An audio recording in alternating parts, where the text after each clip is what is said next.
All right, welcome back to the Lego Chronicles podcast. I'm your host, Dylan, and this is my guest today, Terrell Bradley. And he is from Savannah, Georgia, local 709, Yeah. and fellow iron worker. Now resides in Portland with local 29. But ironically, we shared a hall, and each held a book in local 808 Orlando for a while. And so I thought that was pretty cool.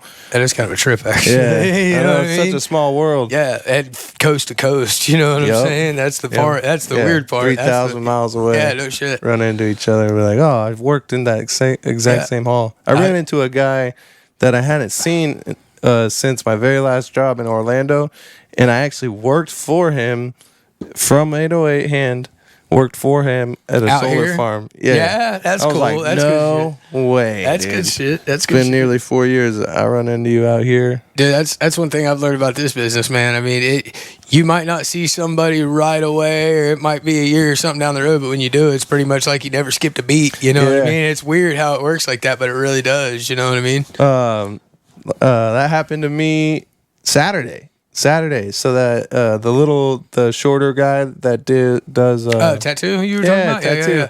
Dude, I ran into him 4 years ago or 2019 at Intel, and fucking him and I were jamming, getting through welds and stuff. I was the only welder on site at the time, and so fucking run into him all this time later. It was Into him at the stairwell. I was like, oh, what the fuck? Tattoo, Jesus. Yeah, he was running around down there. I was trying to tell him where to go. But no, it was actually funny because he said he held a book for 5 years out of El Paso, and I worked at El Paso. Oh, no shit. He knew the sand mine that I worked at. Oh, And I wow, helped okay. build. Yeah, it was kind of trippy. But we started talking about that, and he was like, no shit, you worked at El Paso? Yeah, man. I've That is a trip. worked at El Paso. Which, I mean, I've traveled around a lot. I mean, I've been a lot of different places. So, and it's just the people you meet it's It's crazy. some of them you just never forget, man. You're like, that is an individual that I will never be erased from my mind, no matter how many years go by. You know, Yep. I got a couple like that, but I mean, some of them good, some of them bad.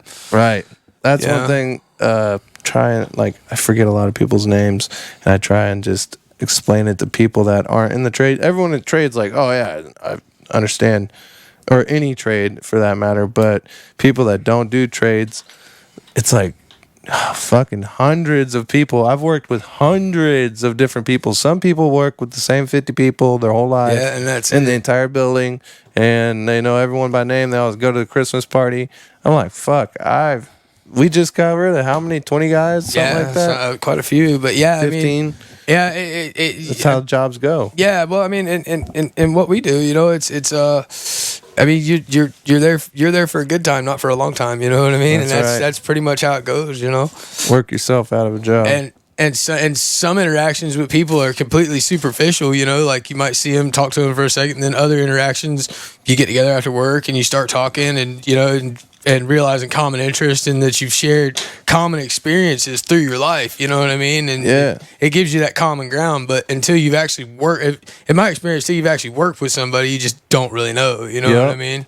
You don't know what they're made of until and that's that's the thing too. Like there's people you know from the shack, and then there's people you've worked with. Yeah. Where you talk to them for hours, and you know what if they're like what they're doing, they're trying to cut corners, get away with shit, doing shit, sketchy shit, or are they legit fucking, or are they just kind of riding on you, working hard? You know what I mean? There's all different kinds of shysters out there. Yeah, and I mean, and that's one of the things that I think keeps the building trades kind of from being able to be what it really could be, and putting people where we actually could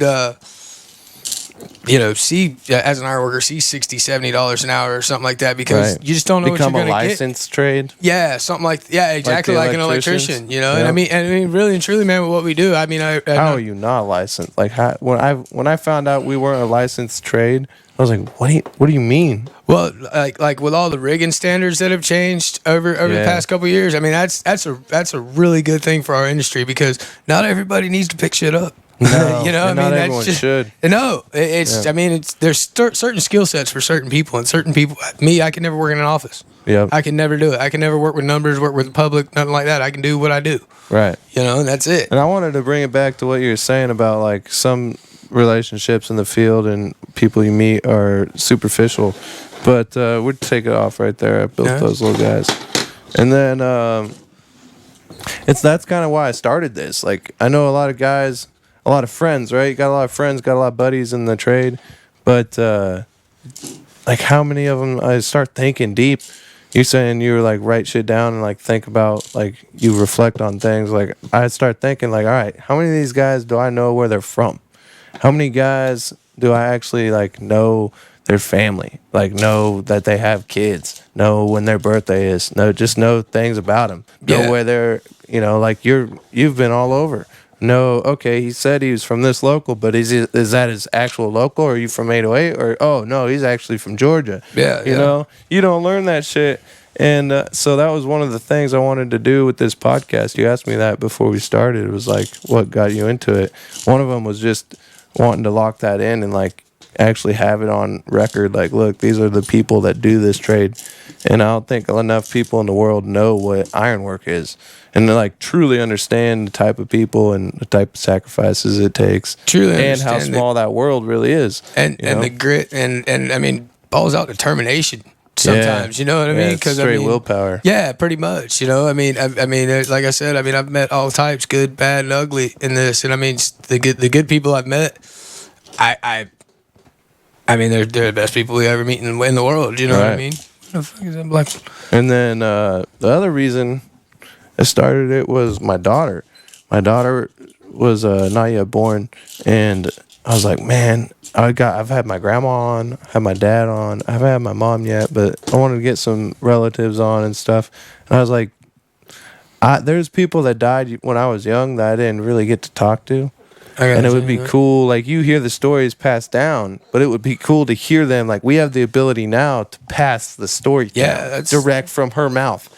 Like, you're hearing my grandma talk about it, you know what I mean? You're hearing this shit is a level of technology unbeknownst to man in all of history. Well, I mean, you're almost this day and age scribe. You know what I mean? Yeah. That's kind of what you're doing. You know? Yep, that's kind of exactly, that was the idea, especially for like the personal interactions. But yeah, like, there's so many stories, so many times at work. I listen to a lot of podcasts, but so many times at work, I'm like, damn, wish I could have recorded that. Oh, that man, entire conversation. This whole, we end up having an entire fucking mind-blowing philosophical day at work on a Saturday or something. You know what I mean? It's just like, damn. Yeah, where do these conversations come from, and how do they get there? Yeah, and the people that come up with some of the things they say, you're just like, what? All right, I can dig it. You know what I mean? In order to appreciate that, though, you have to be accepting of it as well. You know what I mean? You have to be accepting of other people's views and other people, because I mean, that's another thing. You know, I can't really say this to any certainty that I know what I'm saying, but the way I feel is, if you work in an office and you work around those same people, then you have that comfort zone and you know what you can and can't talk about. With us, I mean, fuck, I haven't known you that long, you know what I mean? But I mean, there's no idea what you're gonna run into. I mean, you know, we might have a total blowout over something that I said because I didn't think I was right, or my view was different. But you know, you learn to deal with those situations. Yeah, you know, and not get so attached. Like, and I mean, and challenge yourself to change the way you think, to see it from somebody else's perspective. You know what I mean? I mean, it's and be comfortable, especially like that goes both ways. That goes with personal beliefs and also with the way you think something should be done. Yeah, 100%. You know, and you're like, hey, I think this shit's fucked up, and the next thing you know, you're like, holy shit, what he saw, it worked. Like, I've done a shutdown or two, and like, there was shit, I was like, there's no fucking way this is gonna get in here, and we'll just keep doing what the fuck he's telling us to do. I'm like, the whole time, this is no way getting up on these moving shit with mechanical advantage, and just 4 different pulls on this piece, and next thing you know, it's in the fucking hole. This is never gonna work. Oh wait, hang on, it's working. Shit. Yeah, dude. How the fuck did he see that? But that also is, you know, and then just being comfortable with being like, I don't believe what you're saying, and there's no way that we can, you know, come to agreement, but I fucking respect you, so I really we'll give it a whirl. Yeah, exactly. There's no It's not worth that. We'll have a conversation about it. We're not gonna get worked up. We're gonna run into each other again. You get mad at a guy on a job, he might be your boss next time. I've seen that by guys before. Get their check before they even got on the site. Oh yeah, he got his 2-hour orientation check. There's a cat out of this local. There's a cat out of this local. I'm sure if he see me walk on the job, he'd probably get my money right off the rip. But I mean, I don't really care. It happens. Yeah, dude. I mean, life's an omelet. You're gonna break a couple eggs, I guess. You know what I'm saying? Sticker pack. Yeah, you see that shit? Stickers are missing. Yeah, there's some stickers in there. Oh, they should come in here in the bags that are supposed to be. Oh no, that's all right. It's happened once before. Yeah, it's happened. Yeah, before. More stickers. This set came with 2 cars, and I had it happen with the Mopar set, but this the Aston Martin, it came with this car. Me and my wife did that one on a podcast, and then this one. And sometimes they miss one of the sticker packs. I don't know why. I guess I could see that happening though. Let's get something. You gotta thank the biggest toy company in the fucking world. You're gonna miss something. I've always wanted to go check out Legoland though. I really have. I think. Have you ever been? Oh, not in any time recent. Like when I was a little kid. When I was really little. But I do remember it. I remember that shit being crazy. They built an entire city out of Legos. See, that would be cool. And it was all, obviously like all smaller, not fucking skyscrapers and shit, but it was entire buildings, bridges, like have cars and trains going. It was cool as shit.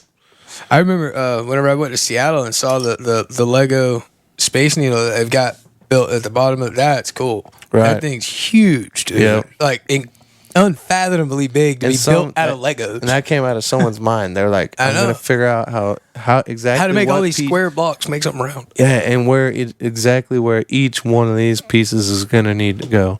Like needs to be a 2x1 brick, and then right next to it's going to be a 5x1 brick with a 2x1 the opposite direction. You're like, what the fuck? Yeah, see, I would never be able to figure that out. No. I mean, I'm creative and imaginative. Like I said, that's our job. Coming up with creative ways to pull on stuff. Yep. But like trying to figure out, I just would never be able to do it. I couldn't even come up with an original idea to design a Lego. But I do like if it comes to, but like you said, like when it's talking about iron, like horseshoe art, I come up with all kinds of shit to make and custom designs that came up in my head. And what, shit. Like horseshoes? Yeah, so I grew up on a ranch, so our farrier, he had a bunch of shoes that from one day, and was like, hey, let me get those. And he was like, shit, I built some shit. He was like, if you want more, I got an entire shed.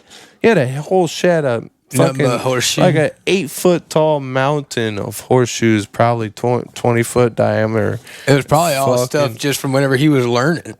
Well, and every every time he'd fill his, he'd go out for the day, he'd throw them in. That's where he left the day. Sense. And I guess he never scrapped them or what, but yeah, a motherfucker. So I got truck full. And I just kept getting them, and I'd make all kinds of horseshoe stuff, benches with people's name signs, fucking all kinds of shit. Yep. I made a sign for Subway. Oh, no, that's cool. My dad, he did an event for them and used it as like the sales pitch. Oh, okay, Cool. That's cool. So, yeah. Yeah, that's pretty cool though. I mean, to take something and abstractly create. That part, yeah. So I couldn't do it with Legos, but I have with metal, tasted it before. Yeah, I know what you mean. Yeah, I had a friend of mine. He whenever we were kids, me and him actually rode bulls together. And you rode bulls? Mm-hmm, I rode bulls for like 3 years. Oh shit! But he actually went to Oklahoma and trained to be a farrier. Oh, okay. And he actually taught me a little bit. Hard fucking work. Yeah, dude, back breaking. Legit. I mean, about the only thing I can think would be worse is rod busting. You know what I mean? Really? Yeah. Because, I mean, you're bent over all day. It's same muscle group. And you're pulling, and it's the same. The squeeze though, like holding. Yeah, You're just your legs. squeezing your legs together all day. Weirdest squat. That's the weirdest fucking squat you're in all day. He took me a couple times, and I kind of helped him or whatever, and I tried it. I was like, dude, this is because you're Awkward bent. too. It's just so awkward. Yep. I've shot a couple of horses. Have you?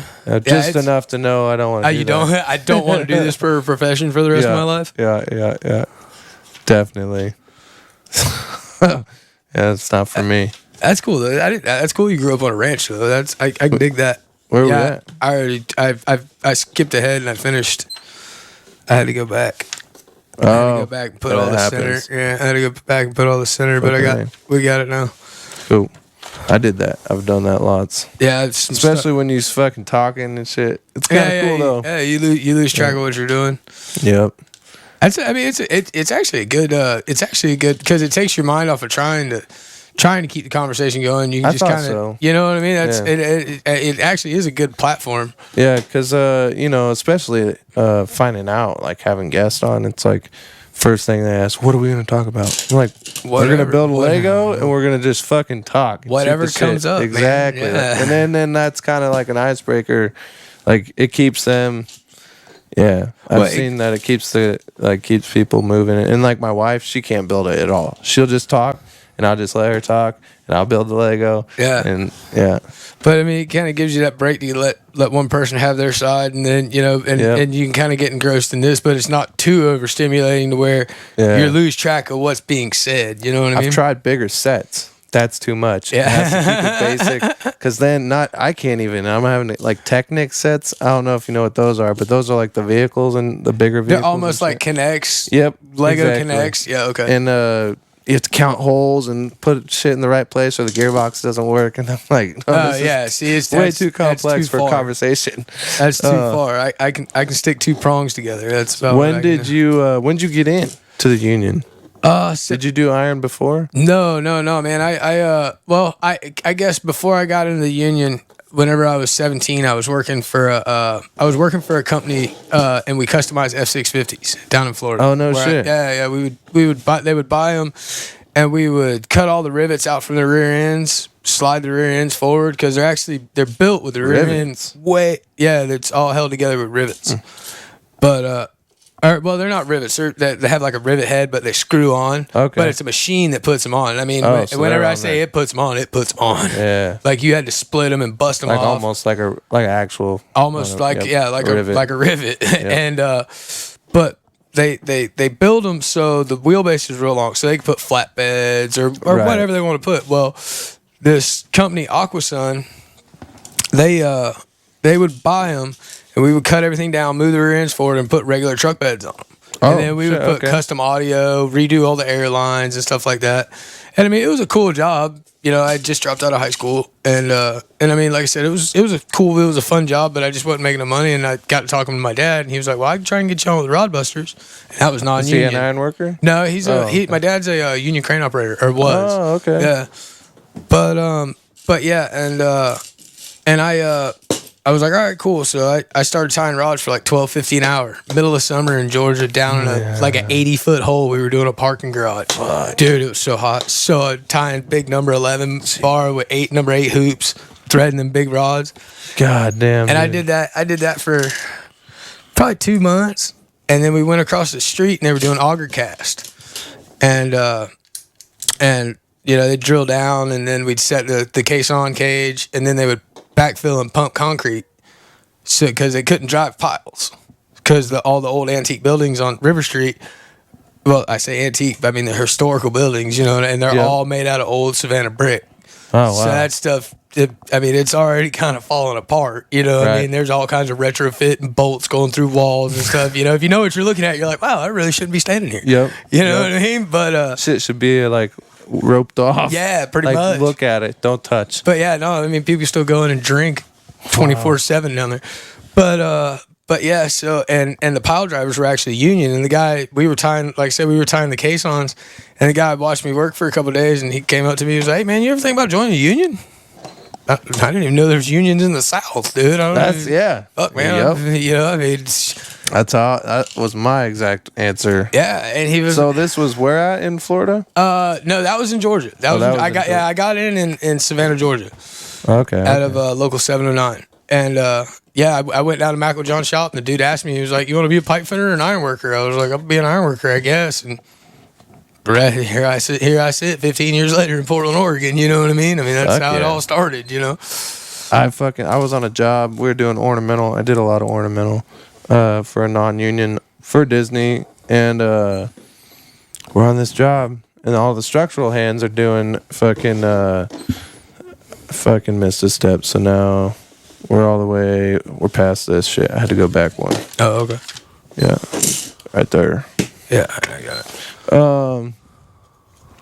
Yeah, and so it's me. There's a 3-man night shift crew, and sometimes we'd have to fucking pull a double and go retrofit because the fab shop fucked up. Our fab shop, we fucked up, but the guys in the shop. So we'd have to go in the morning and fix it so it was ready for us the next night. So we might put 4 or 5 hours in the morning, then go get a rest, a little nap. Come back. Yeah, same thing. Yep. And not getting any extra, there was no double time after fucking 10 hours or bullshit. No, you just get worked like a borrowed mule. Yeah, yep.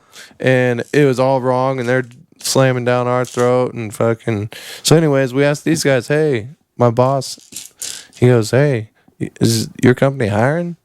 And they're like, "Dude, the hall's always hiring." We're like, "What? What do you mean?" And it's 9 a.m. We're getting off night shift. Which in Orlando or anywhere in the South, in the summer, you want to work nights. You look for that night job. Yeah. Yep. $1 over. Especially in town Orlando. Yeah. Dude, it gets hot. Around OBT and stuff. Oh, God. All those lakes and shit. Yeah, dude. So, and retention ponds. Yep. So we're sitting there, and so we go straight in. And we weld test. Bro, their hall didn't even have we ran 3 feeders. They short the breaker every time. Yeah. So our weld tests were done with a fucking short. I've stuck my wire right in. He, marked where they're going to take coupon out. And fucking stuck it right there. I was like, look, this ain't going to work. And so they made some exceptions. 'Cause those guys have never ran that wire before. They never run to. Yeah, well, never. They ran like dual shield or just MIG, but never 232. I said it's the opposite of everything you think. 232 is a black art on the East Coast. Yeah. I mean, if you can run it, I swear to God, you will get paid like a magician. Yep. Yeah, I'm serious, man. It's the truth. And literally, like, they just disregarded the fact that I needed a drug test. We all went to work the next day. Just nobody cared. They were like, "Yeah, they're like, we need these guys to weld that thing now." Yeah, it was supposed to be done 3 days ago. It's funny how whenever people need something, all the rules don't really matter that much. You know what I mean? That's how I got to work. That's how I got to work for Elon Musk.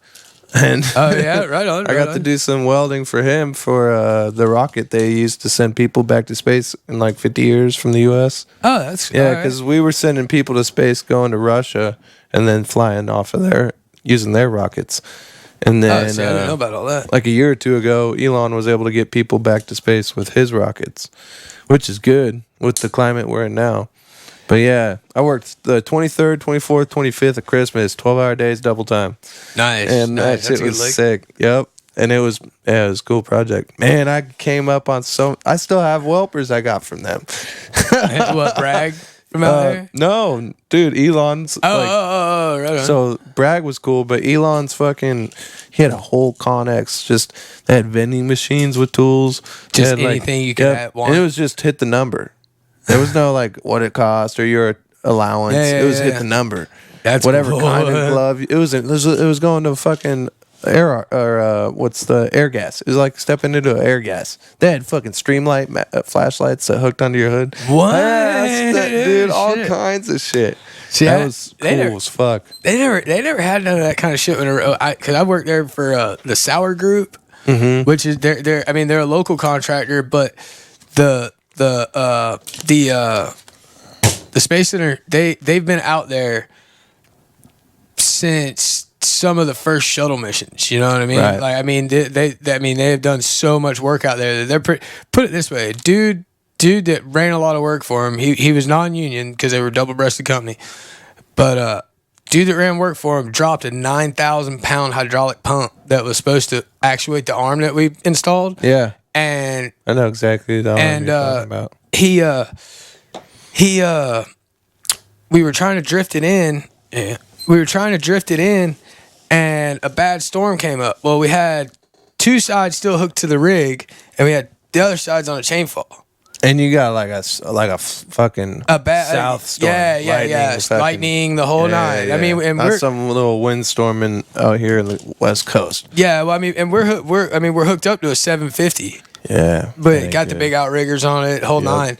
And what does this dude do? He just starts swinging to try and drag the thing out of the tower. Really? And we're like, whoa! It busted the 2 eyes on the one side, and whenever it came off and took weight on the other 2, straight to the ground. No shit. Yeah, dude. Dropped it. Yeah, it landed probably 30 feet.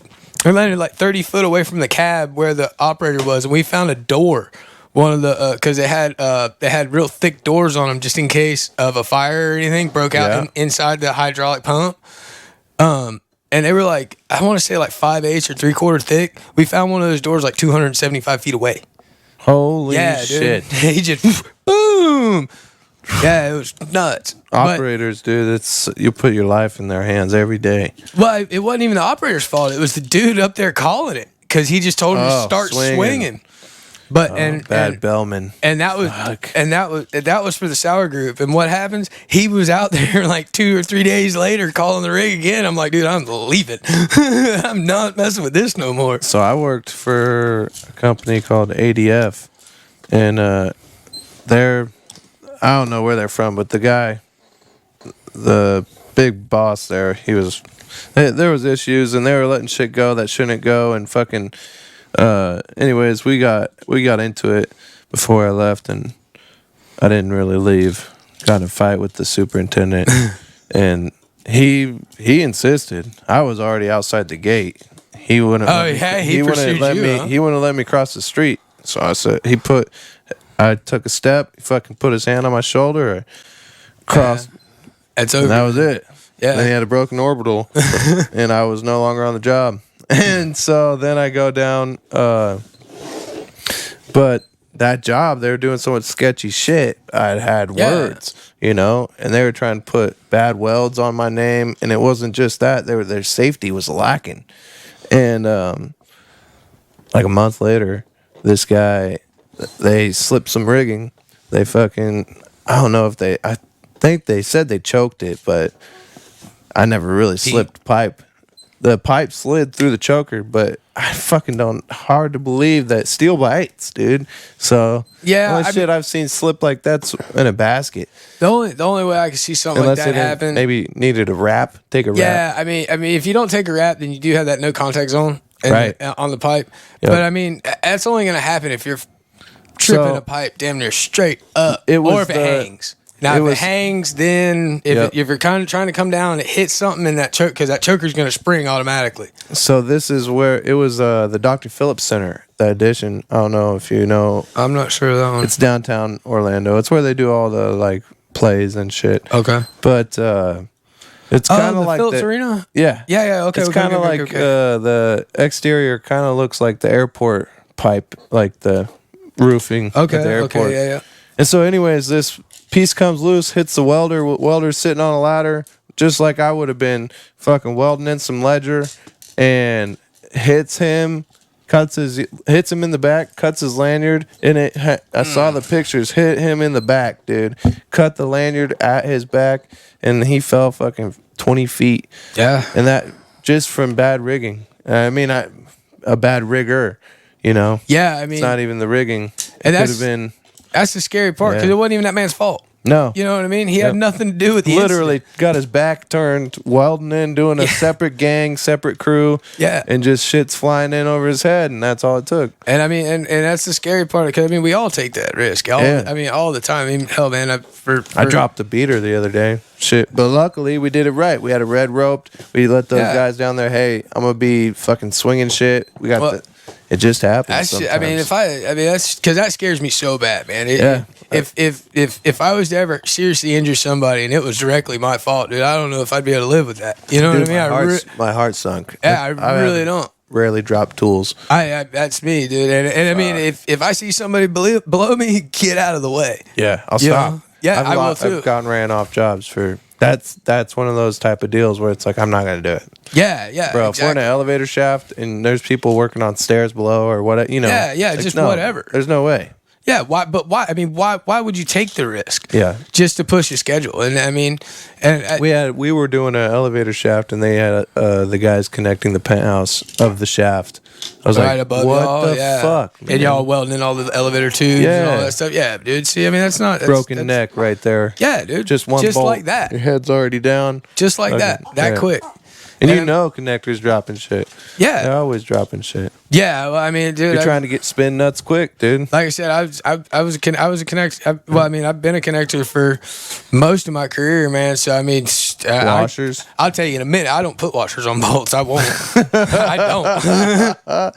Exactly. You know, I mean, it's too much shit. I'll grab the nut and spin it. I'll leave the washer laying there if I don't kick it off. But I mean, yeah, they get kicked off sometimes. You know, I mean, you shouldn't dress the iron with if you dress iron, you shouldn't dress the iron with the washer on it. Let the bolt up hands go. Somebody's coming back. Yep. You know, I mean, Exactly. but you know, I mean, it's in little stuff like that, man. But little That makes stuff, it changes the tempo. well, I mean, little stuff like that, you know, it does add up because before you know it's a washer, then it's a bolt or something like that. And I mean, I've been careless, man. We all have, you know. But you know, I mean, you especially going through the trade and seeing some of the things like you've seen or I've seen or some of the bad situations happen. Friendly, quick. You realize, wow, you know, I mean, yeah, it may not happen, but if it does, you know, I mean, somebody's life could either be ended or changed drastically forever. You know, and that's just, I mean, that's a really scary thing to think about. That NASA job, working at the Cape on those rocket towers, they're like 400 feet tall to the top. And the first day, I'd never been exposed. Like Florida, you know, a lot of cinder blocks and shit. I'd done some parking garages in California and, you know, maybe 100 feet, but never exposed. You know, you always got floors under you. Yeah, You're never really exposed. And I was they're like, get on that angel wing, 400-foot exposure, looking through the base of the tower. Yeah. Like, holy shit. And it's just nothing but a straight drop. Yeah. And you're just, Brindley, in your cage now. okay, I'm up here. Yeah, you know. And so before, like during orientation, there was a picture of a fucking 1/4 inch, 1 1/4 inch box end wrench.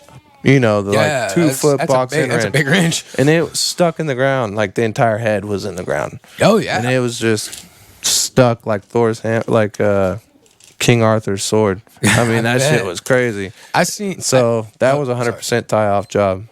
Everything. Yeah, drop prevent. I hate that. God, I hate that. Yeah, it's rough. The drop prevention jobs, I hate them. I won't connect on them. I quit connecting at Vogel. We were doing the annex building, and they started that drop prevention stuff, and I was like, dude, I'm not doing it with stuff moving around. And I mean, hell, floor beams weighed 7,000, 8,000 pounds. You go to Inferno, an 8,000 pound floor beam that gets hung on you. It's not, oh wait, stop. You know what I mean? It's gonna drag you into the hole. And your production is so slow. Yeah, you gotta so we'd have to untie and make sure that every tool is tied. Run a double barrel hitch on our bucket.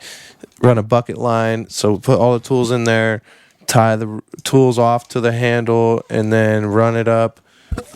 Every job had to be just the tool you needed. So you can't carry your nose bag with everything you need. You had to go put that shit away, make sure you got every single tool you need. Then you fucking miss a tool because you don't have everything. You know, you can't think ahead that far. No. And I mean, there's the shit unknown. Exactly. The unknown always has. Where's that special dog I had? Where's that little, you know, where's that little piece of brass that had the notch in it? Yeah. You know? Fuck.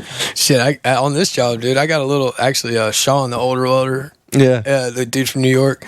He gave Sean. it to, yeah. Good dude, man. He's really a good dude. He's funny as hell. Yeah. I worked with him like nearly a year. Did you? Last year, yeah. I love that fucker to death, man, that old fucker. But he made this little screw dog with a bridge clamp, dude. I love that little thing, dude. I carry it with me everywhere. You know what I mean? Yeah, I love it. But I mean, it's just so handy, and I mean, it's fun. It's funny how some tools. It's like, where is this tool? Oh, here's one like it. No, that's not the one. I need the tool. I need that one. You know what I mean? I got this special beater. I don't even bring it to jobs anymore, but it's like Thor's hammer.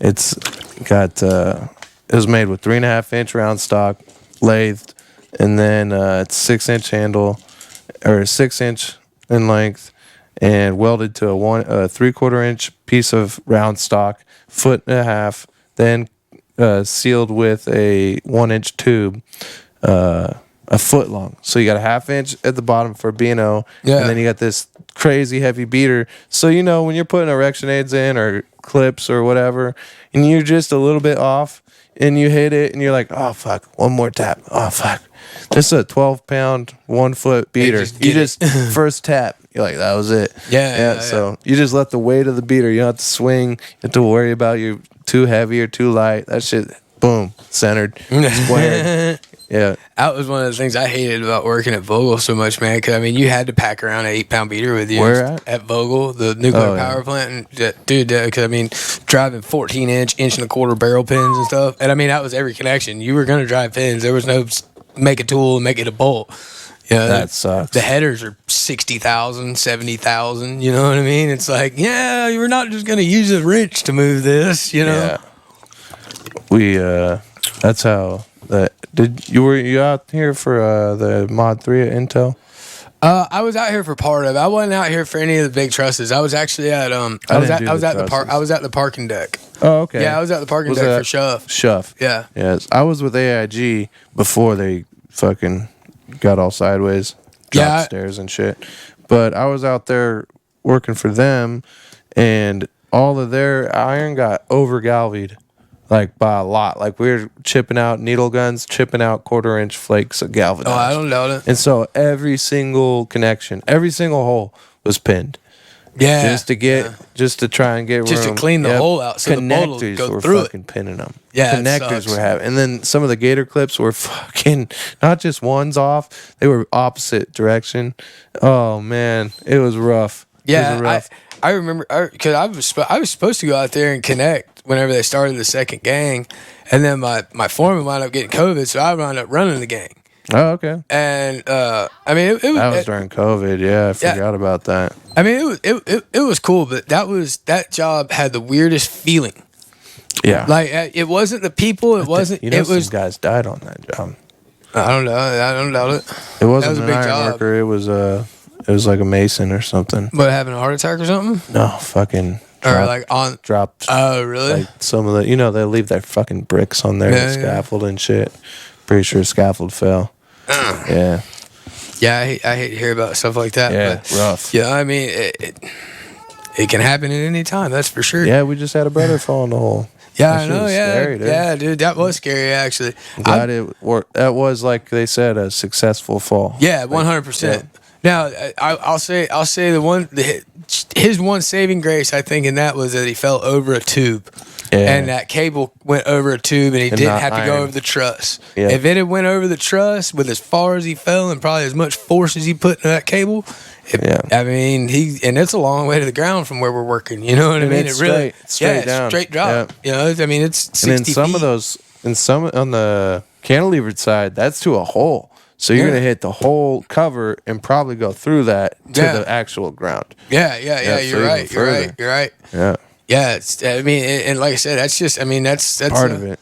Well, yeah, but I mean, like I said, it's not part of it to fall, but it's part of it to just know that could be the you. potential is there. Yeah. And I mean, dude, I was surprised. I would have went home, dude. I know he stayed working. I know he stayed the whole day, dude. I was like, man, this dude's an animal. I would definitely at least go to the chiropractor. Like, fuck, hell, dude. I asked him the next day, and he said he wasn't sore or nothing. I was like, dude, I don't know how you're not aching. I do PT every day, and I've not fallen anywhere near that hard. Like, yeah, I don't know. Everyone's built different, dude. Yeah, I guess. I mean, like I said, I'm nowhere near in shape, so I've probably been like, shit, I'm gonna be laid up for at least 3 or 4 days, man. I ain't coming back. Yep, it's gonna be a minute. And then he goes fishing 3 days later. It's like, this motherfucker really isn't sore. Like, he's out there casting for steelhead. Like, what the fuck? Yeah, he was telling me about that. I want to give that a whirl, man. That sounds like a blast. I want to go to the deep sea. You ever done that? Yeah, my dad actually, whenever I was growing up, he had a 27-foot Boston whaler, so we would go out to the Gulf Stream and stuff like that, and fish for like wahoo Cool. and dolphin and stuff. Yeah, it's a lot of fun.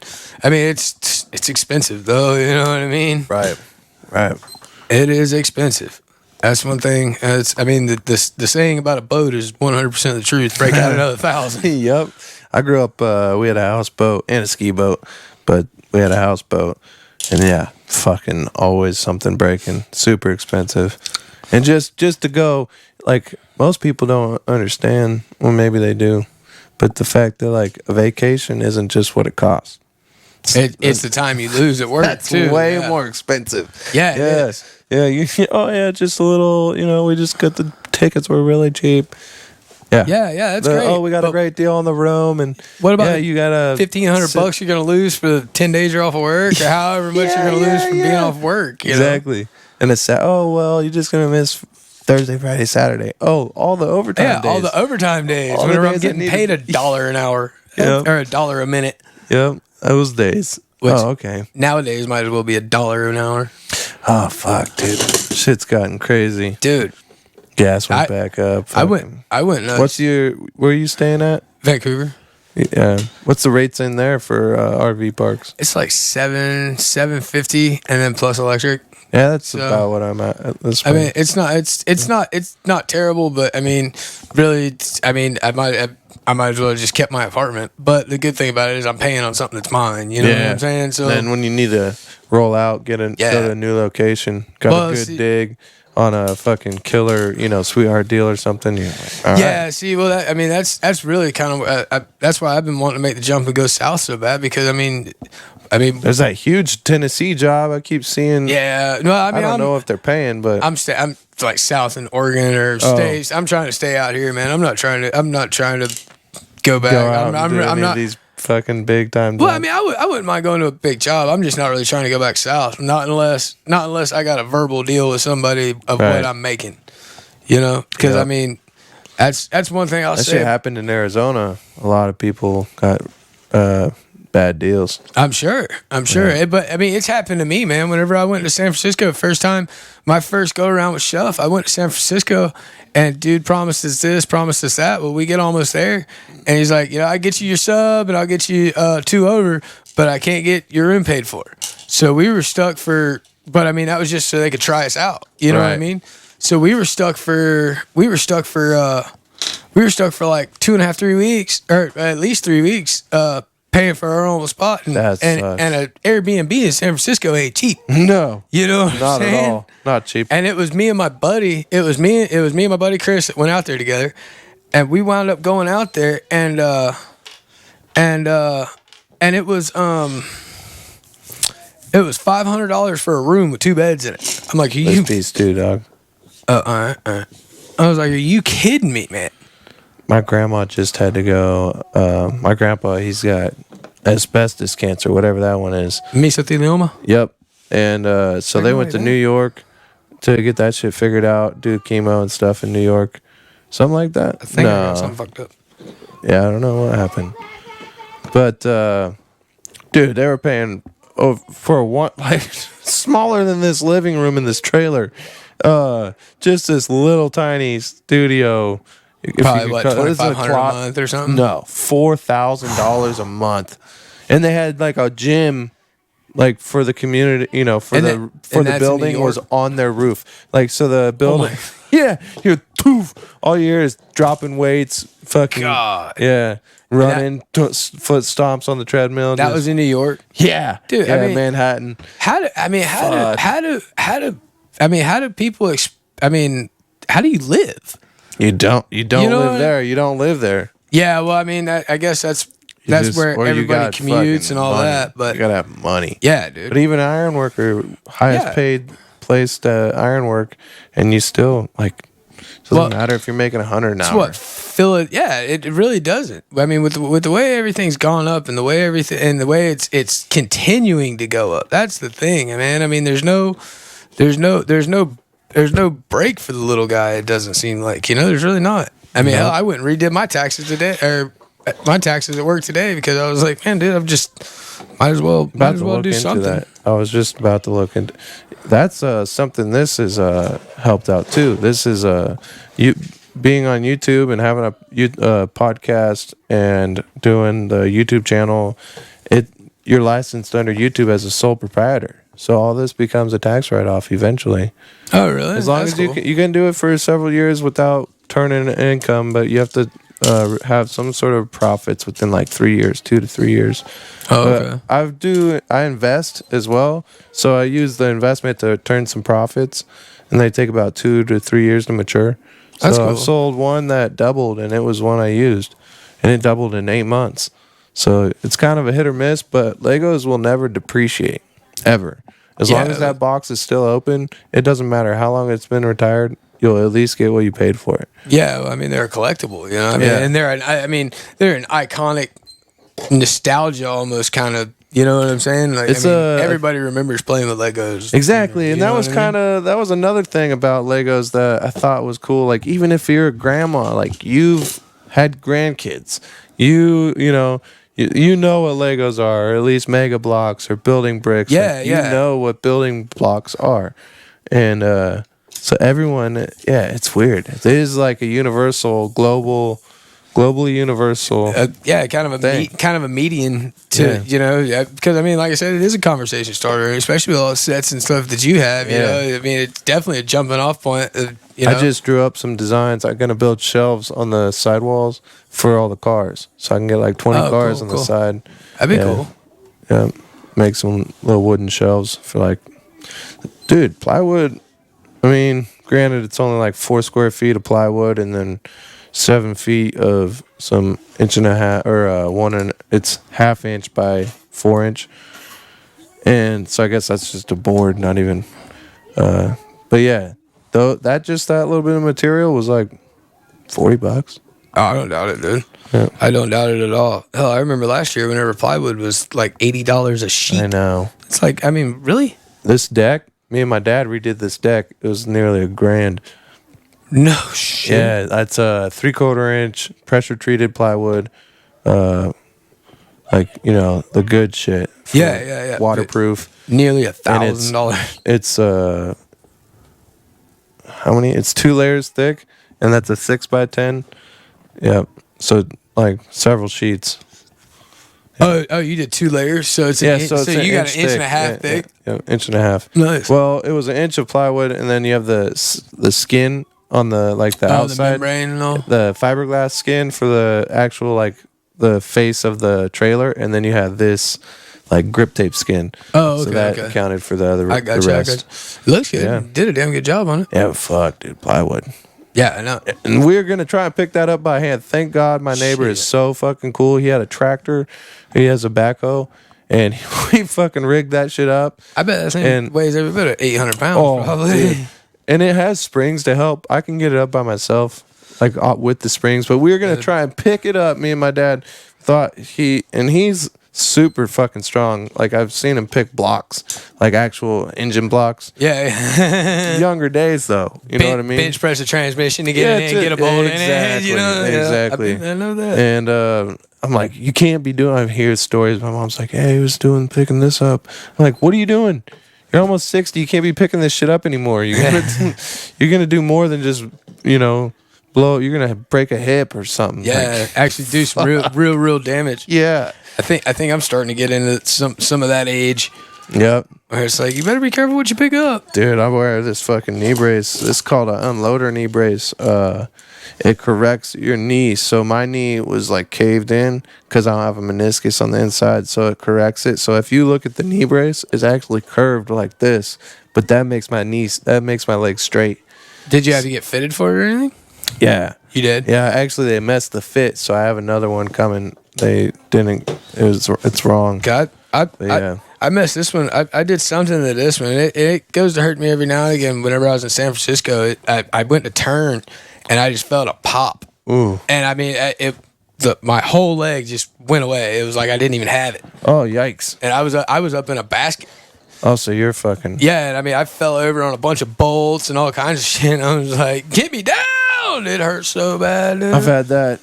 Fuck. Yeah, it was terrible. Yeah. But I It didn't bother. It got better. I mean, yeah, I mean, bit. I wore a brace for probably 4 or 5 months after it happened, and then I mean, I move it around. I was trying to stretch it, and I mean, you see me. I always move it. I mean, I never stop. So Right. there's There's this guy you should look up on YouTube or on Instagram. It's called Knees Over Toes Guy. Because especially for me, it's beyond. I've had 3 knee surgeries. I don't have a meniscus. It gets all bone spurs and arthritis, and it fucking looks like the Rocky Mountains. That's what, like the femur, it's all crusted and has like fucking horns sticking off of it.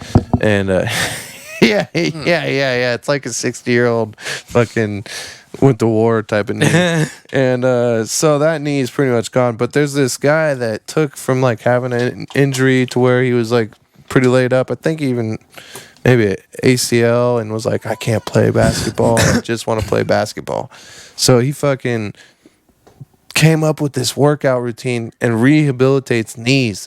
And you can like you just start. One of the most important things was just to walk backwards, and you build up all the muscles that are around the knee instead of just doing leg curls or hamstring curls or fucking calf raises. That's all traditional shit, but it doesn't actually affect the stability, like the it just stabilizing builds the muscle muscles around it. There's all these little stabilizing muscles that those exercises that are on his Instagram.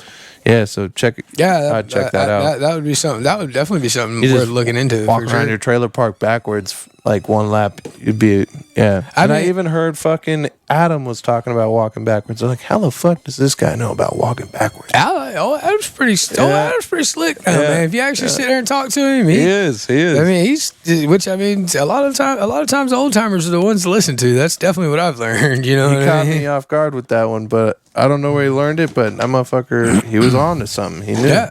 He knew walking backwards. Actually, my buddy, that I was in San Francisco with, because hell, I was laid up for like 4 days in the hotel room, so he helped me out. Like I couldn't get up.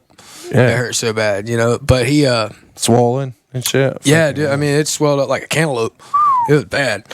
But he no surgery. Oh. He lost part of his thumb to an infection, and to relearn how to use his thumb, he took a 1-inch bolt and he just threaded the nut on and off. No way. Over and that reach, and I mean, he's got full mobility, full use of old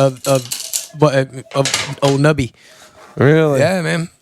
Yeah, I mean, just turning nut, just working the nut back and forth, back and forth, and it built the muscle. It built the muscle back because it got infected, and then he got MRSA in it, so they had to amputate that part of it. Yikes! Yeah, it was not good. But that's like people that get staph and don't get it treated. Like, yeah, dude. MRSA is a form of staph. Yeah. Oh, really? Yeah. It like staph is the precursor to MRSA. Okay. And then, but MRSA is a blood it's a blood infection. So and once it starts to spread from wherever the main infection is and go through you, I mean, it can kill you. Yeah, that's not good. No, not at all. But yeah, no, he had just gotten over that whenever me and him went out to San Francisco, and he was telling me, I was like, no shit, a bolt. All right, that's a good idea. You know what I mean? I mean, it makes you use it makes you use your dexterity. Yeah, and it's turning bolts is fucking tiring. Yeah, dude. Especially you've been on job doing like what we're doing now, welding and shit, and you get some fucking bolt up call in the first 2 days. Yeah, your hands like or just making bolts all day. Yeah, I hate spinning bolts. Yeah, just fucking, especially Galvy bolts. Yeah, they're all gummed up. What's the coolest? What's your favorite job you've been on? Doesn't have to be the coolest, but just your favorite.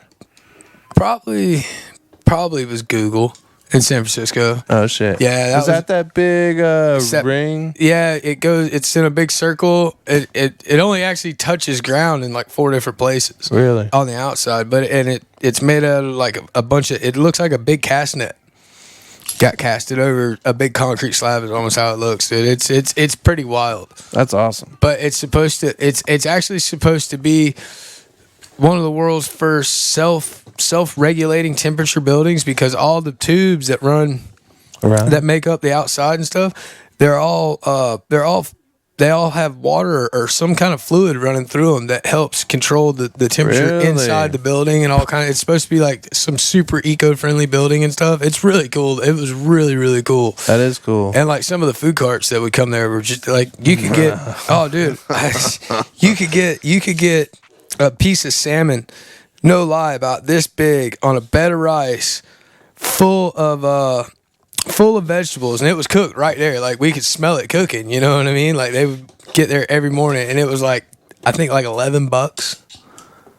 Damn, Dude, that's day. one thing I liked about the Intel right before COVID hit. I was there just before, and dude, they had food carts like anything you wanted. Really? They had like a dozen food trucks. Yeah. And you go just eat, and they had nice lunchrooms, and it was fucking cool. See, I got there after COVID, so I mean, I had always heard about the lunches and stuff that you could get from there, but I never really got to venture out. Which, like I said, I mean, I was pushing, so I was constantly trying to stay ahead of what was going on.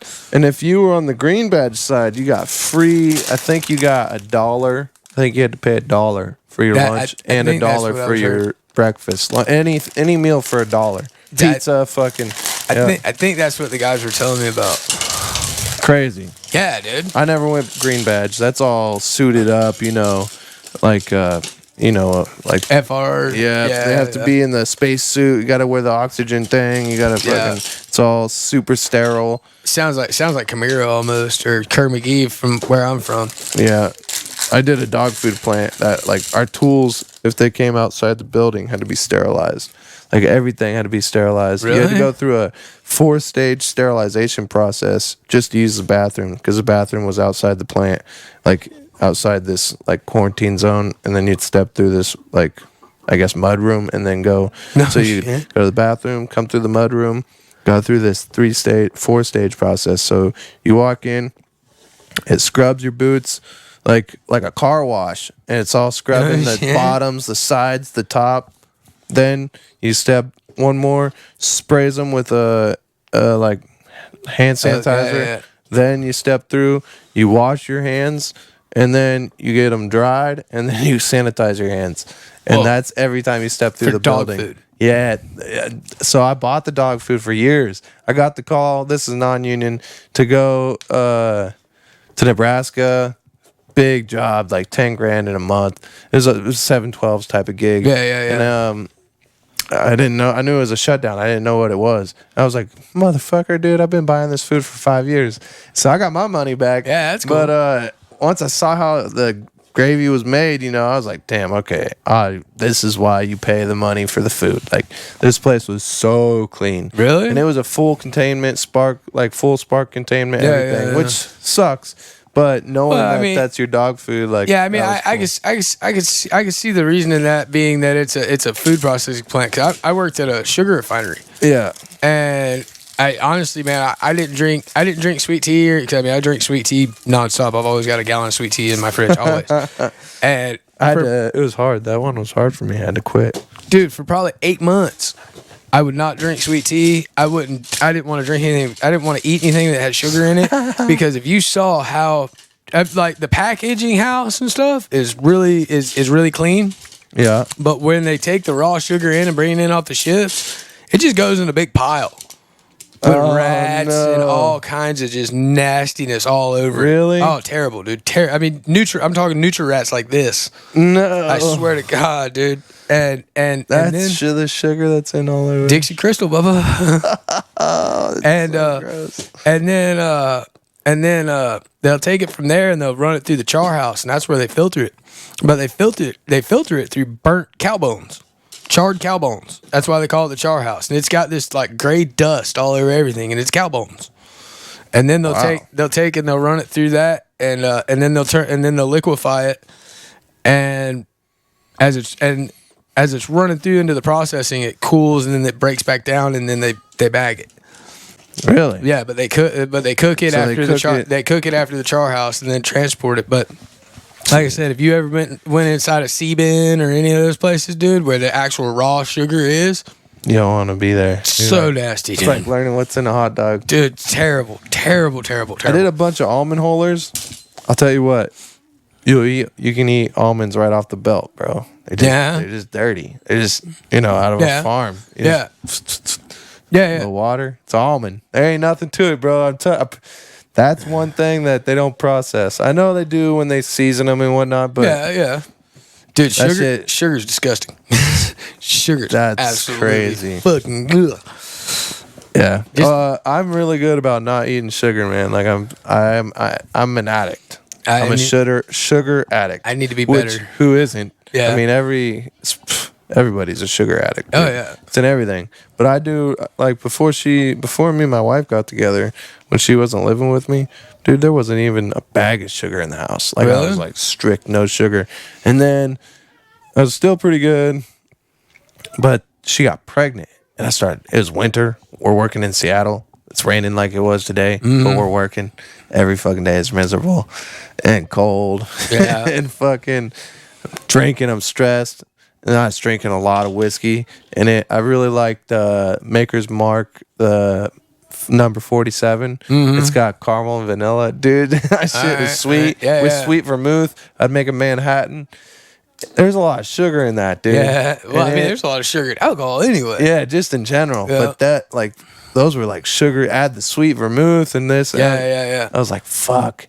So that was really hard to stop drinking because of the sugar, not so much because I didn't want to eat the sugar, but then I'd get the cravings to drink. Yeah. And then I'd that's your body probably craving sugar as well, though. It wasn't even about the alcohol. It was about the sugar.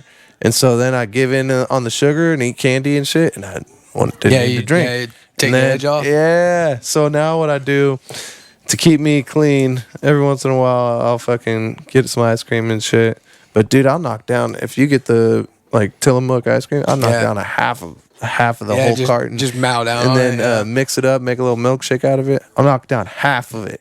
A carton of ice cream is just 2 servings. That's a problem, dude. See, I've never been big with sweets and stuff like that in that sense. But like I said, sweet tea. Dude, sweet tea. I mean, put it this way: sweet tea was in my son's baby bottle.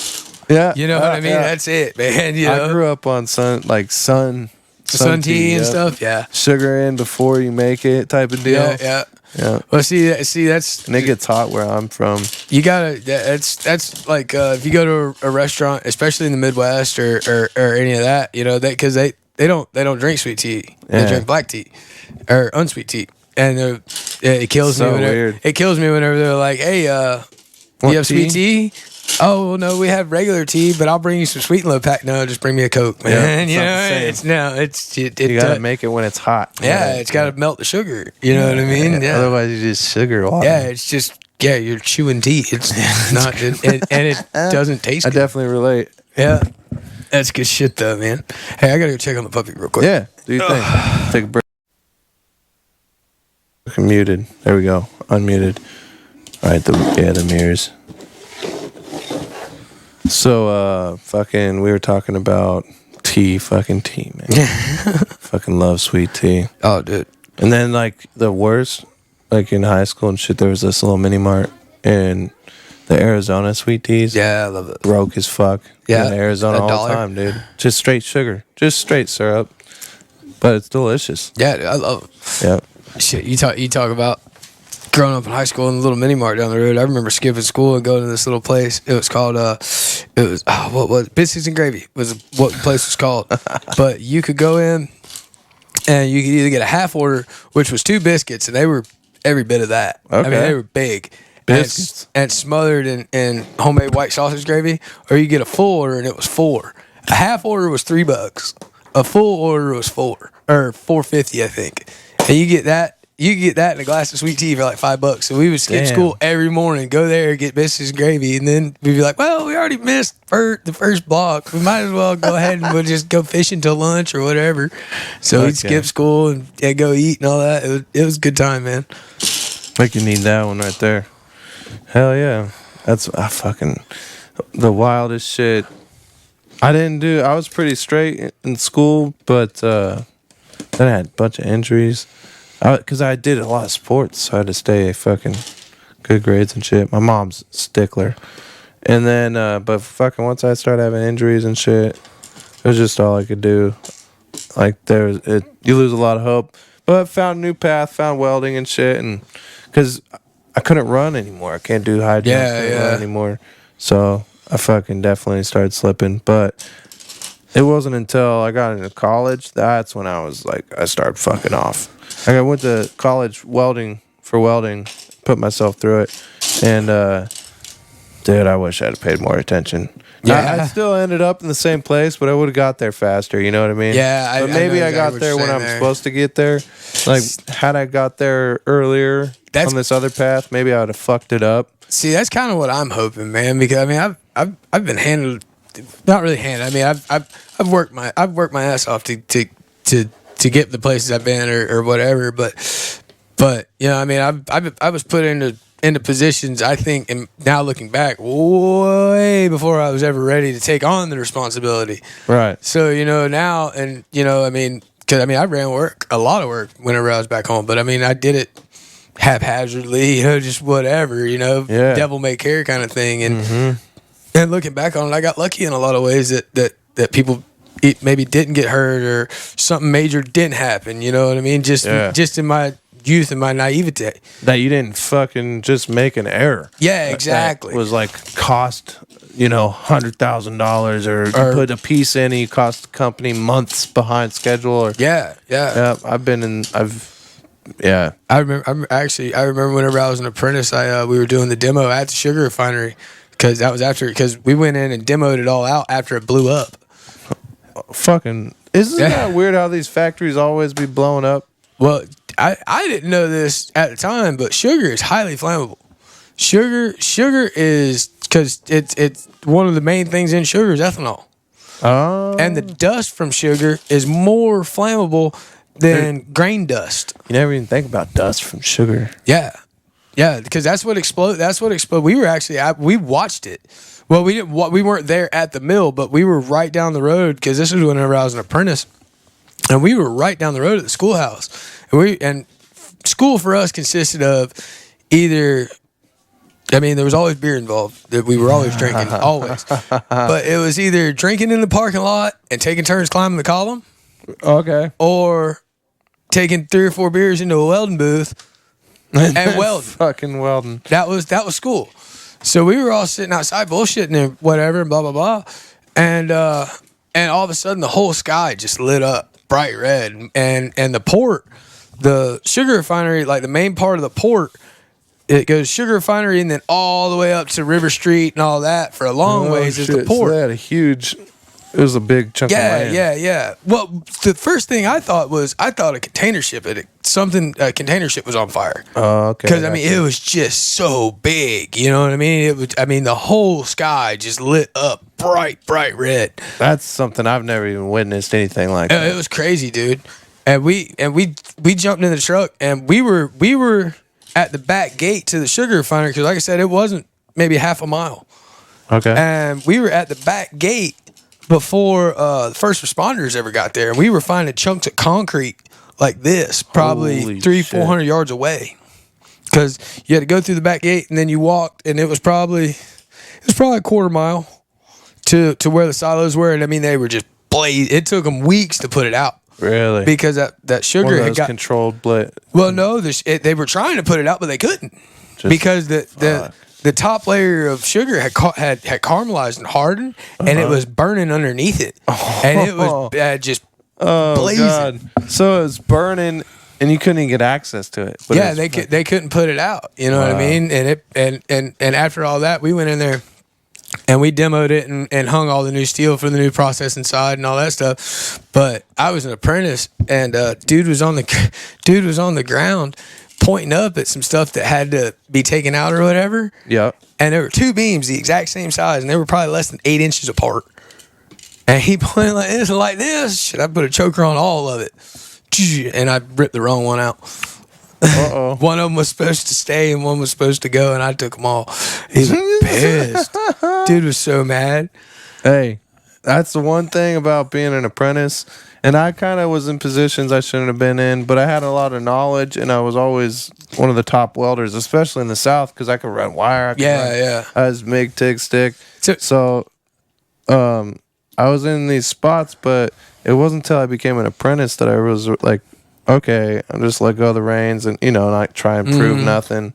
And, dude, I didn't realize how nice that was, just being an apprentice. Yeah, it's you got to do a lot of shit, and you take jokes, and this, that, the other. But sitting in that I didn't know any better seat's always nice. Yeah, dude, not being responsible. Yeah, I had had Trevor helping me with those weird. So I guess those raked beams we put in, at the airport. I guess, and then they decked them. The slant. Oh yeah. Okay, down there on the mezzanine. Yeah, yeah. I guess that's gonna be just casual, 2 foot tall steps, just for hanging out and lounging. And I thought there was stairs or escalators going in. I was like, what the fuck? Why'd they deck that? Even if you're doing stairs, okay, precast. What the fuck? So it's just a spot to go sit and hang out. Yeah, like you'd see at a beach or something, just just at the edge. But I had Trevor picking one up for me with the forklift, and it was my only help. And the little forklift got the one because we could get on the right side, and because they're resting on pads. Yeah, I know. Me and Sean actually went over there and messed with them before. I think y'all did, right? Yeah. No, they were up there, but we put the wear pads underneath the ends. Yeah. Yeah, so they're on those pads, right? Yeah. So there's nothing connecting. Just got one. They're just one floating. angle clip or one clip at the very bottom. And then that pedestal, and I had to cut the plate out because the bolts didn't match. The pedestal needed to be bigger. So I air arc it out, but the first ones were floating. So I could just put it in, suck it down, no problem. These ones weren't. So first one, got the little shop forklift. We get it. It's no problem. It kind of shifted, but I'm watching it, and it's, 20, 30 feet away. Yeah. And 10, 15 feet up because we're at the bottom. And you're watching the top, seeing what it's And he's doing. trying to pick at the flat. And I'm working it 3 or 4 feet up the rake. So, but he's picking the bottom flat, and we're having to watch the top and have nothing to control it because I need it to go up, so I can't strap it down. Yeah. And dude, so I have him picking it up, and I'm looking at the whole situation, and I got a first year, second job apprentice running the forklift. Yeah. And I'm like, oh fuck, dude. Why? Why is this happening? What the fuck?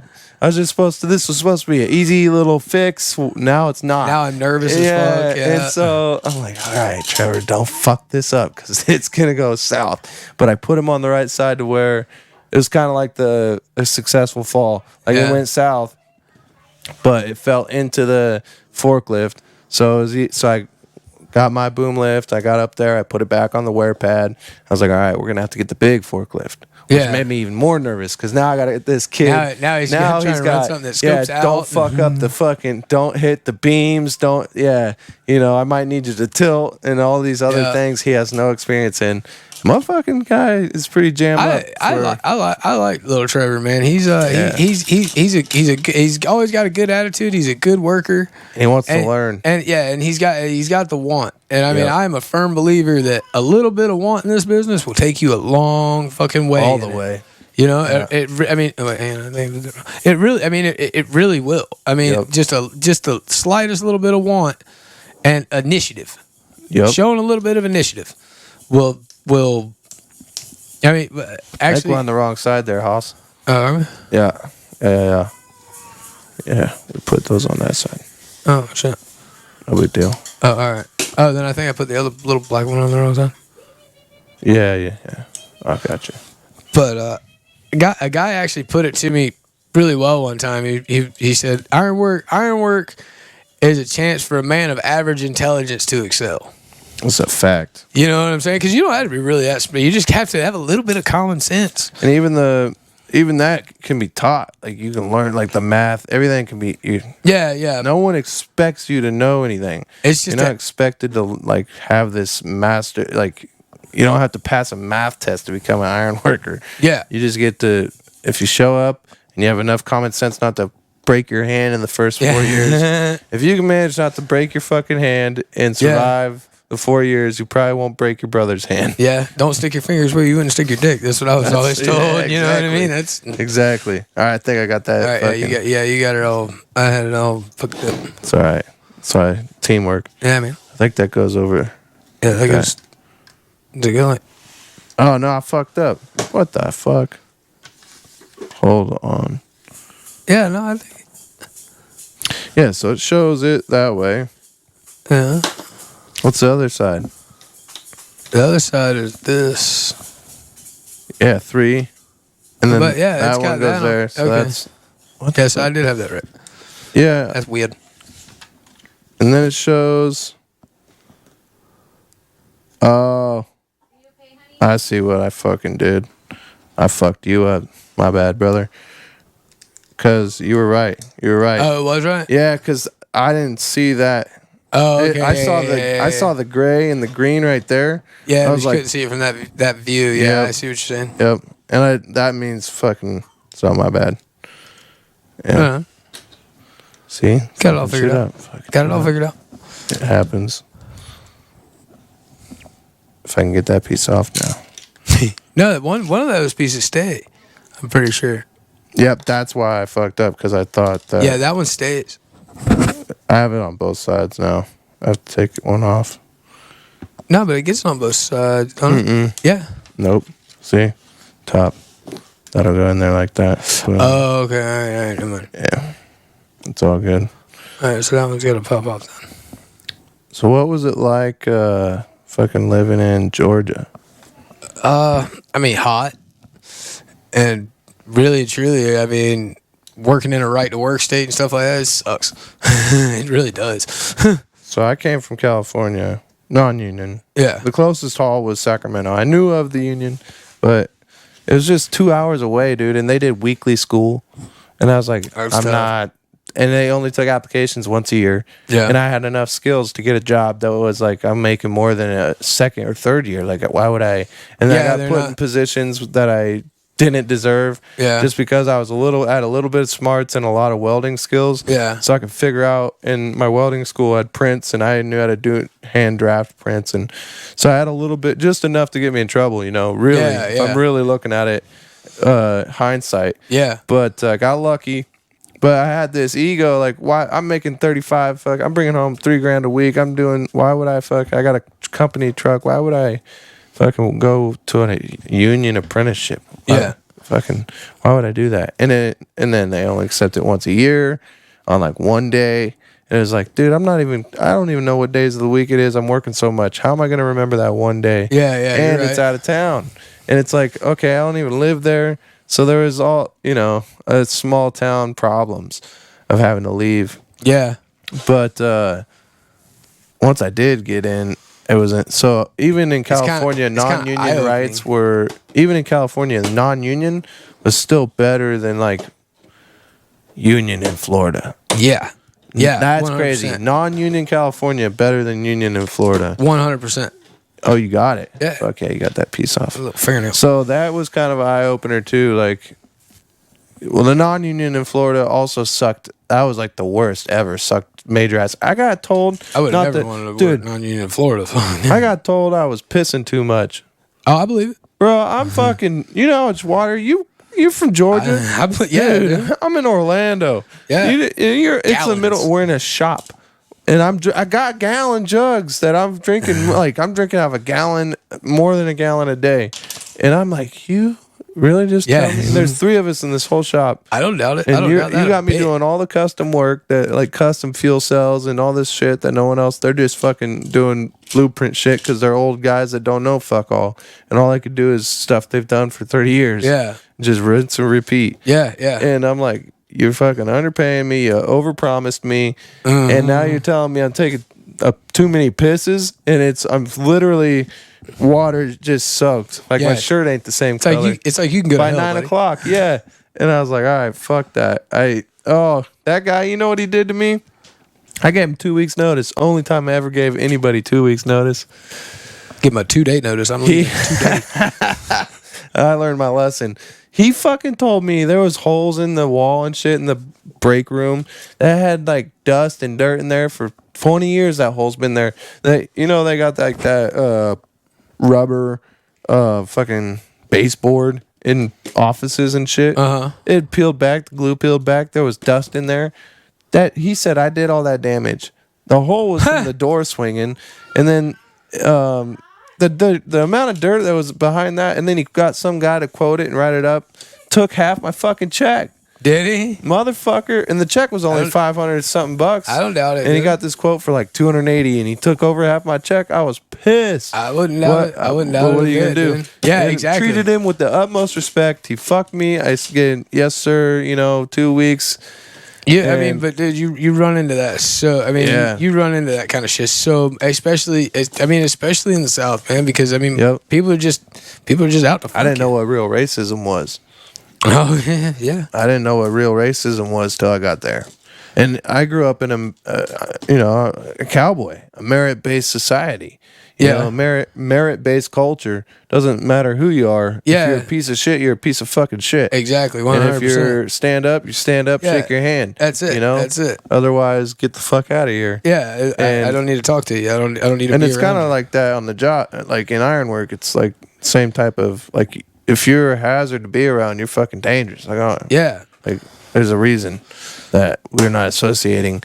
But dude, I watched like I could take a doctor's day. I could do this, and I had to end up being my roommate later. But this black dude from he was from deep in North Carolina.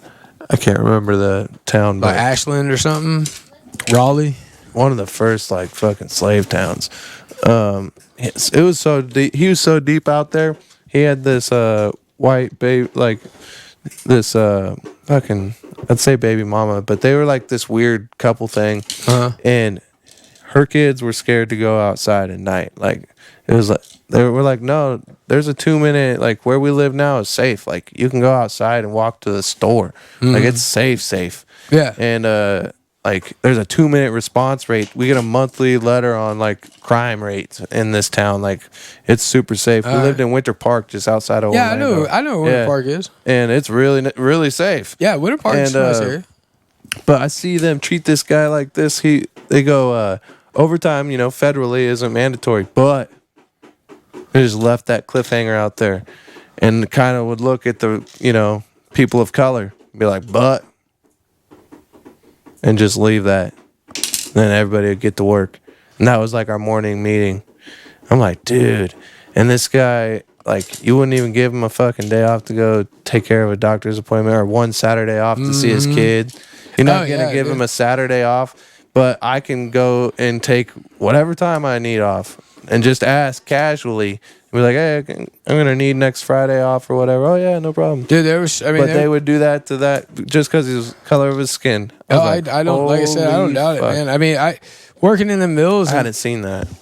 Working in the mills and stuff, I mean, we would run into that all the time. Hell, I remember I pulled like 32 hours straight one time because we went set up for a shutdown at one plant. Then they called us because the roof trusses collapsed at another plant. Whoa. So on our way home, we've done work 12 hours. On our way home, now I get to go and stop at this other place and take these big 3 giant fans that are hanging over this big hole and try and shore up this roof. And I didn't wind up leaving there till, like I said, it was like 8 or 9 o'clock the next day. Wow. And I mean, I never left. I steady going, you know what I mean? And didn't get nothing extra for it. And that was working union. Yeah. It's like, fuck, man. Yep. You don't have a fucking leg to stand on. You know what I'm saying? It sucks. And here, it's nice. It's not like that. You've got a lot more say and a lot of, even the average man has a little more pull. You know what I mean? I definitely do. Kind of a good feeling.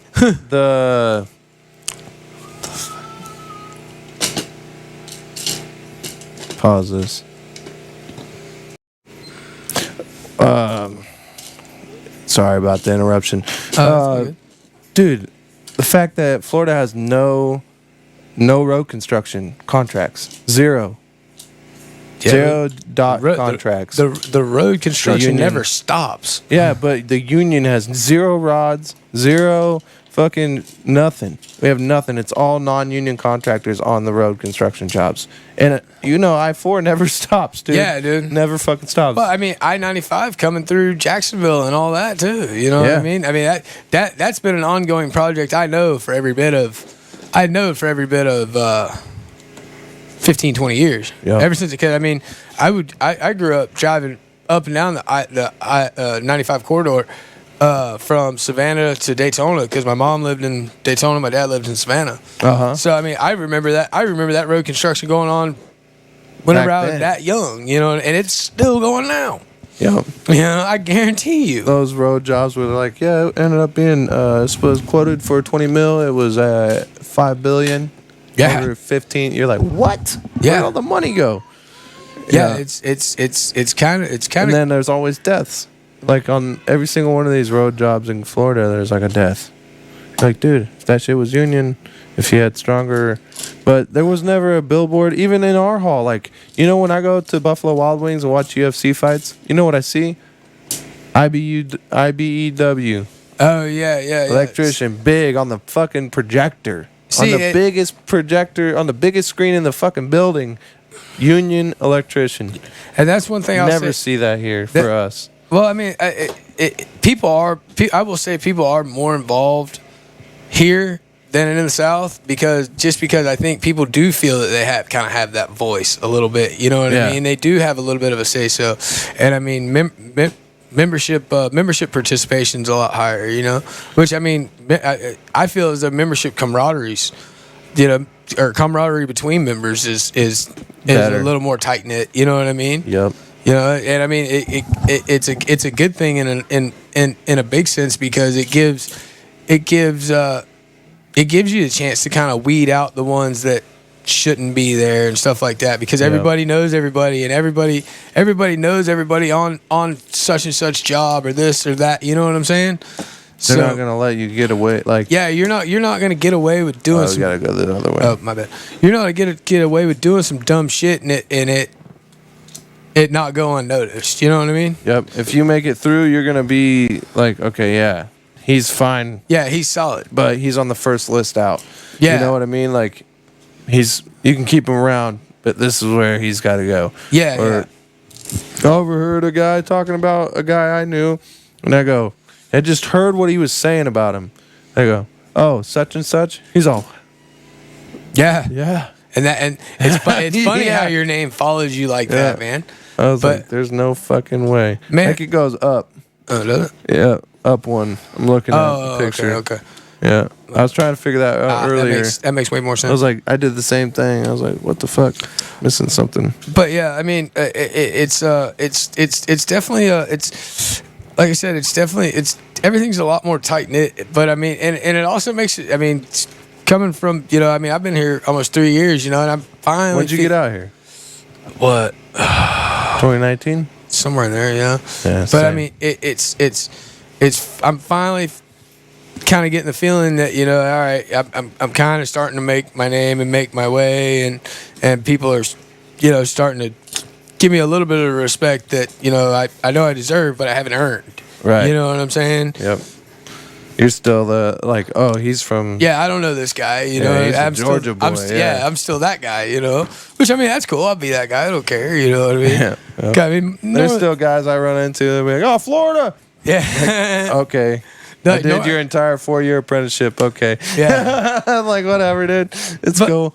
But I mean, it's kind of one of those things. I mean, once people get to know me, it's kind of like, all right, he's all right, he's cool, he's funny or whatever, Yep. And, I mean, and he knows his shit. Even fucking Marty, he's like, God damn, that TJ, he just kind of gets in where he fits in, right? Because he would end up with me and Jamie, and he's just like, hey, fucking find something to do, motherfucker's working. Yeah. Like, yeah, and then it makes that was a beautiful thing because. Yeah, we needed the fucking help, and no one was giving it to us. And then you were done, and it was like, all right, now they see 3 guys got that shit done way fast. Yeah. And so, that was cool. I mean, I enjoy doing that kind of shit. But there's not a lot of guys that are going to just jump on someone's project. Like, I did that for the other Terrell. He had a busted weld. And I was my weld's right here on that column. His busted weld's on that column. You fixed that one that I did on that one big drag plate too. Yeah. I was just like, yep, might as well. Well, I'm fucking here, and I'm waiting on the inspector, and fucking he takes forever. Yeah. I was like, might as well hop on this shit. That was me being careless though. Is what that really was. I was just like, fuck it, I don't even care. Yep. Fuck this big goddamn plate. Some of that shit is they're so strict on shit out here. I know, man. Which. Like I said, I mean, I welded at the nuclear site, so. Oh, I fucked that up. And I mean, What's that like, dude? oh, dude. I mean, you want to talk about nitpicking and stringent, man? It's aggravating, aggravating. I mean, like, well, I mean, you're gonna wait forever for an inspector, but then you have all the different hold points. Because, like, you don't just, like, go up to a point and, all right, I need to do this to this point. I need to do this. You have to have an inspector come check the fit up. Come check this. Come check that. And then verify, say it's on a column or something. Verify your preheat. Verify this. Verify. And before you can even start welding. Yep. And then, like, I mean, there were some welds I would make out there where and then your refit. If you got a fit check with a gap, and then you got to refit it. Now I got to re-inspect that. Oh, yeah, yeah. And then he's over here. And you're just fucking waiting. Well, I mean, dude, I would have some welds where he would have to come in, check the route, and then come in and temp stick every hot pass. Yeah. To make sure we weren't going over interpass and stuff and shit like or that. below. Or yeah, it's like, dude, are you kidding me? And then reheat after lunch, and all your welders got to reheat. Yeah. And you got understaffed. And I mean, they are strict. Yeah. Strict. I can't go back to a nuke, but I wouldn't go back to one even if I could. I know a guy that, and like that work is just, that's on the road type of work. And I got a guy, he wants me to be a millwright. He's like, oh, come on, I work 6 months out of the year, I fucking making the same as you. I'm like, yeah, but you're in another city every fucking month and it's cold and you're always, I'm like, dude, that's not for me, dude. Those nukes, nuke shit is too strict. There's a little circle right there in the southeast. Like, yeah, he's a Seaman guy. Guys will go from Siemens. Mm-hmm. Guys will go from like Turkey Point up to. There's another one up in that one's down in South Florida. Then there's one in the Panhandle. Then they go to Hatch. Then they go to SRS. Then they go to Vogue. Yeah, but they schedule them like that. Yeah. So those same people can go. That's like CR Meyer does that. Yeah. They got their West Coast crew. Yeah. And they call. Yeah. That's how I got invited by a guy that they call all the time to do those. Like every year they call, and I got. Yeah, I need to call. I need to call Smeestead. Yeah, Smeestead. I need to call Smeestead. That's a cool company. Talk about a cool fucking company to work for. They pay. Yeah, and they got everything, dude. I've never seen so much new rigging and so much new. I was like, they do actually care about safety.